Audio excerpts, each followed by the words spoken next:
प्रदेश के सीमांत जनपद पिथौरागढ़ में वादिनी द्वारा कोतवाली पिथौरागढ़ में दी गई तहरीर के आधार पर अभियुक्त उज्जवल त्यागी के विरुद्ध वादिनी की नाबालिग पुत्री को प्रेम जाल में फंसाकर वह बहला फुसलाकर उसका शारीरिक शोषण करने के संबंध में कोतवाली पिथौरागढ़ में धारा 376 भादवी व 5/6 11/12 पॉक्सो अधिनियम के तहत मुकदमा पंजीकृत किया गया था, जिसकी विवेचना महिला उप निरीक्षक बबीता टमटा द्वारा की जा रही है।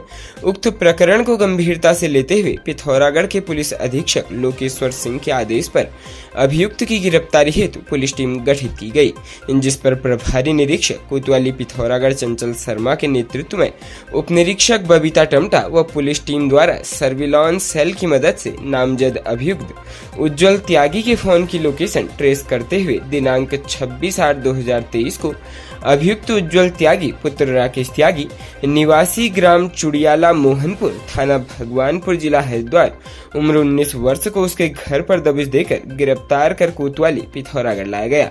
अभियुक्त को माननीय न्यायालय के समक्ष प्रस्तुत किया जा रहा है। राज्य उत्तराखंड के रुद्रपुर में लिव इन रिलेशनशिप में रह रही एक युवती ने संदिग्ध हालत में फांसी लगाकर आत्महत्या कर ली है। घटना की जानकारी मिलते ही उसके परिजनों में कोहराम मच गया है। पुलिस ने शव कब्जे में लेकर पोस्टमार्टम के लिए भेज दिया है। पुलिस के अनुसार मृतका के शव से कोई भी सुसाइड नोट बरामद नहीं हुआ है। पुलिस से मिली जानकारी के अनुसार अल्मोड़ा जनपद की एक युवती पिछले 3 वर्षों से उधमसिंह नगर जनपद के रुद्रपुर जिला मुख्यालय में रह रही थी, जहां वह सिडकुल स्थित एक कंपनी में नौकरी करती थी। पुलिस के मुताबिक कंपनी में ही काम करने वाले अल्मोड़ा निवासी युवक के साथ वह आवास विकास स्थित एक किराए के मकान में लिव इन रिलेशनशिप में रह रही थी। पुलिस से मिली जानकारी के अनुसार बीती रात दोनों के बीच किसी बात को लेकर कहासुनी हो गई। इसके बाद युवक कमरे से बाहर चले गया। युवक जब कुछ देर के बाद वापस कमरे में लौटा तो उसे युवती फंदे में लटकी हुई मिली। सूचना मिलने के बाद मौके पर पहुंची पुलिस ने युवती के शव को कब्जे में लेकर पोस्टमार्टम के लिए भेज दिया है और इस पूरे मामले की जांच भी शुरू कर दी है। राज्य में मौसम विभाग ने 31 अगस्त तक के मौसम का रविवार को पूर्वानुमान जारी किया है। इसके तहत 28 अगस्त को चमोली में कहीं कहीं गरज के साथ आकाशीय बिजली चमकने और वर्षा के तीव्र से अति तीव्र दौर होने की संभावना है। मौसम विभाग के अनुसार 28 अगस्त को पिथौरागढ़, बागेश्वर, अल्मोड़ा, चंपावत, नैनीताल, उधमसिंह नगर जनपदों में कहीं कहीं गर्जन के साथ आकाशीय बिजली चमकने, वर्ष के तीव्र से अति तीव्र दौर होने का येलो अलर्ट जारी करते हुए लोगों से सतर्कता बरतने की बात की है। लेकिन मौसम विभाग ने लोगों को सबसे बड़ी राहत देते हुए आने वाली 31 अगस्त तक राज्य के सभी जनपदों में मौसम शुष्क रहने की भविष्यवाणी की है। मौसम विभाग का कहना है कि 28 अगस्त को गर्जन के साथ बिजली, वर्षा के तीव्र से अति तीव्र दौर होने को लेकर संवेदनशील इलाकों में कहीं कहीं हल्के भूस्खलन और चट्टान गिरने की स्थिति उत्पन्न हो सकती है तथा निचले इलाकों में जल भराव हो सकता है। इसलिए लोगों को इन क्षेत्रों में सतर्कता बरतने की जरूरत है। लेकिन जहां तक मौसम विभाग ने पूरे राज्य में 31 जनवरी तक मौसम के सामान्य रहने की बात कही है, उससे अब राज्य में गर्मी बढ़ने की संभावना और बढ़ गई है।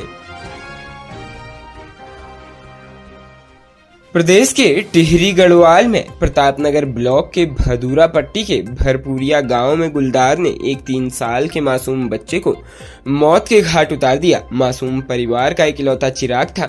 इस घटना से आसपास के गांव में दहशत बनी हुई है। जानकारी के अनुसार भरपूरिया गांव निवासी सुखदेव सिंह पवार का 3 साल का बेटा आरव देर शाम अपनी मां धर्मा देवी के साथ घर के आंगन में खेल रहा था। इस बीच आरव की मां लाइट जलाने के लिए घर के अंदर गई।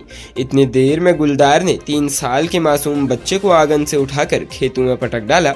बच्चे के चिल्लाने की आवाज सुनकर माँ और पड़ोस के लोग बाहर आए। बच्चा वहां दिखाई नहीं दिया। काफी ढूंढ खोज के बाद बच्चा घर से 50 मीटर दूर धान के खेतों के बीच रोते हुए मिला। परिजन उसे उपचार के लिए सामुदायिक स्वास्थ्य केंद्र लंबगांव ले गए। वहां पहुंचने पर डॉक्टरों ने उसे मृत घोषित कर दिया।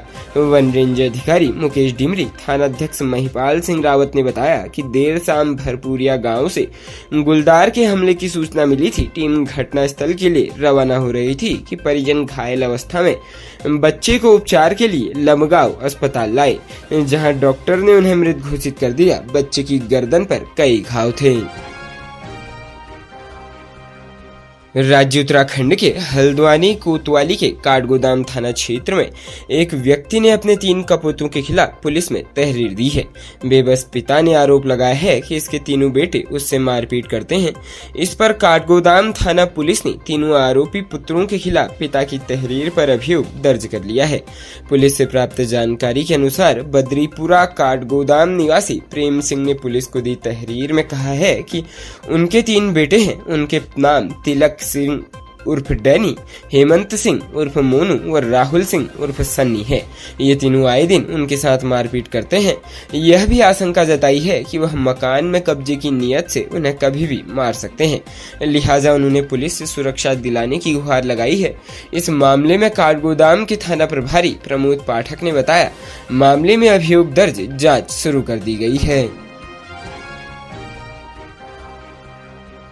राज्य के नैनीताल जनपद में शनिवार की दोपहर सड़क हादसे में नैनीताल जनपद में बंदी रक्षक पद पर तैनात एक पुलिसकर्मी की सड़क दुर्घटना में दर्दनाक जान चली गई। घटना की जानकारी मृतक के परिजनों को दे दी गई है। घटना के संबंध में जानकारी देते हुए कोतवाली के एसएसआई मोहम्मद यूनुस ने बताया कि दोपहर 112 पर किसी व्यक्ति द्वारा सूचना दी गई थी कि रामनगर हल्द्वानी मार्ग के समय बेलगढ़ के पास एक बाइक सवार को अज्ञात ट्रक चालक ने टक्कर मारकर घायल कर दिया है। घायल बाइक सवार को उपचार के लिए रामनगर के सरकारी अस्पताल लाया गया, जहां चिकित्सकों ने उसे मृत घोषित कर दिया। उन्होंने बताया कि मृतक की शिनाख्त चंद्रशेखर सिंह निवासी ग्राम एराकोटे जनपद अल्मोड़ा के रूप में हुई है। उन्होंने बताया कि मृतक नैनीताल जनपद में बंदी रक्षक के पद पर तैनात था। खबर लिखी जाने तक पुलिस द्वारा मृतक के शव का पोस्टमार्टम करने की कार्रवाई की जा रही है तथा घटना की जानकारी परिजनों को सौंप दी गई है। खबरों में बने रहने के लिए धन्यवाद। खबरों से प्रकाशित रहने के लिए कुमाऊनी कुटुंब को सब्सक्राइब करना न भूलें तथा खबरों को शेयर कर सहयोग प्रदान अवश्य करें।